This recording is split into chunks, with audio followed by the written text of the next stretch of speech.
Hi there, this is Dr. Jennifer Gardella, your social media and digital marketing expert.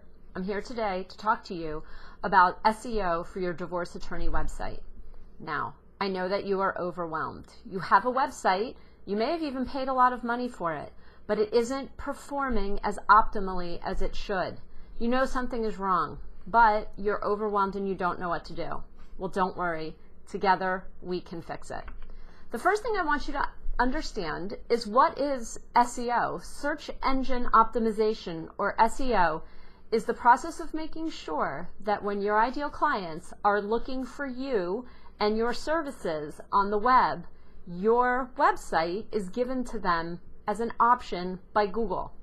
Now, if you want to rank for certain keywords, let's say divorce attorney in Chicago, those words must be naturally dropped into your website.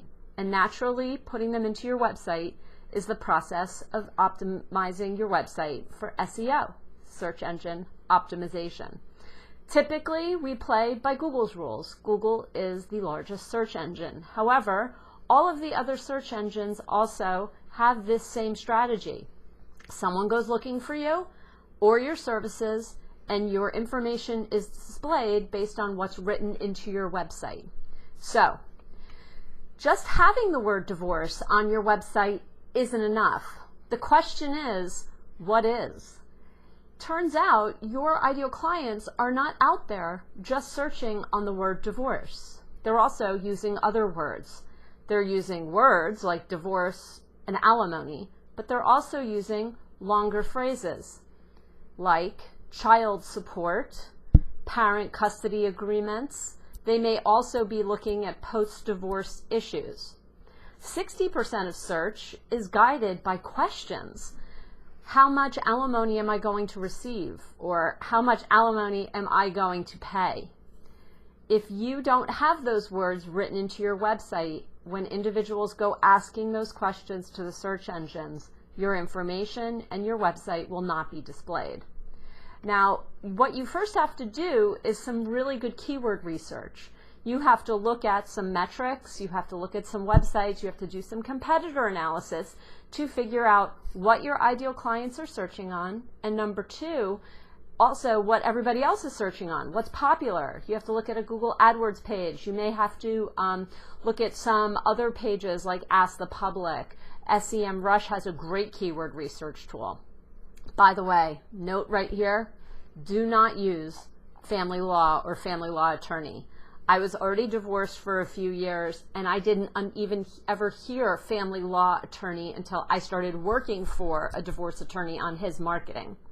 So a lot of divorce and family law attorneys know that they need to use that phrase or know that that's part of what they do, but no one else really knows what it is. People are looking for you to answer the questions that they have about their pain points and how that relates to divorce.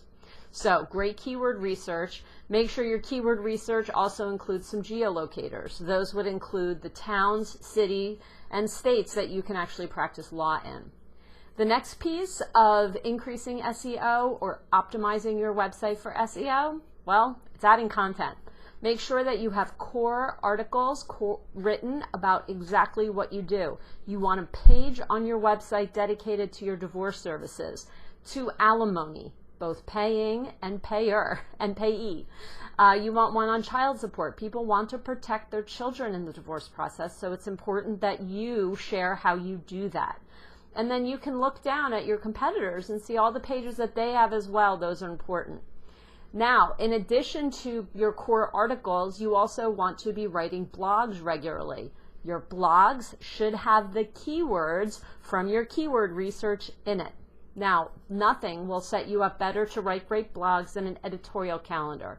For instance, you want to make sure that you have blogs coming out throughout the year dedicated to what's going on in people's lives. How do I manage a summer co-parenting schedule with vacations? How do we handle back to school and teacher conferences? Getting through the holidays with your children. How do you negotiate your first Valentine's Day alone? Mother's Day, Father's Day, holidays, all of those pieces that go into a year should be dedicated in your editorial calendar. It should be planned out. And you should be blogging once or twice, even if you can, a week on your blog with those keywords. Now, there are some other key aspects of your website, more of the technical details, and it's really important that you have a discussion with the individual who put up your website. You want to make sure that your website is responsive. This is critical. So no matter how someone is searching for you, phone, tablet, laptop, desktop, your website will adjust to the dimensions and display correctly. A big SEO component right now is page speed. Remember, individuals don't wait around for slow loading websites anymore. So Google considers your website more valid, search engine optimized, if your page speed is as quick as possible. Now, that's not something that you as a divorce attorney should have to deal with. Your website developer or your website master should be able to handle that for you. Your social indicators, how much points back to your website? That's very critical, and we can go over that. And also, how many visitors do you have? Google assumes, and a big piece of SEO is, well, you are a valid divorce attorney if you have a lot of people visiting your website, and then if they're hanging around on your website for long periods of time. Now, I am sure you have a lot of questions, and I get it. I was in your position when I worked for that divorce attorney. We were overwhelmed, but within 4 months, we rewrote the website and redesigned it, started blogging twice a week, and put out a very strategic social media campaign day in and day out, and within 4 months, we re-owned the first page of Google. And I would be happy to talk to you about how you can do this for your firm and divorce practice yourself. All you have to do is visit my website, www.jennifergardella.com, set up a call, and we can talk. Thanks so much for your time, and I look forward to talking with you soon. Bye-bye.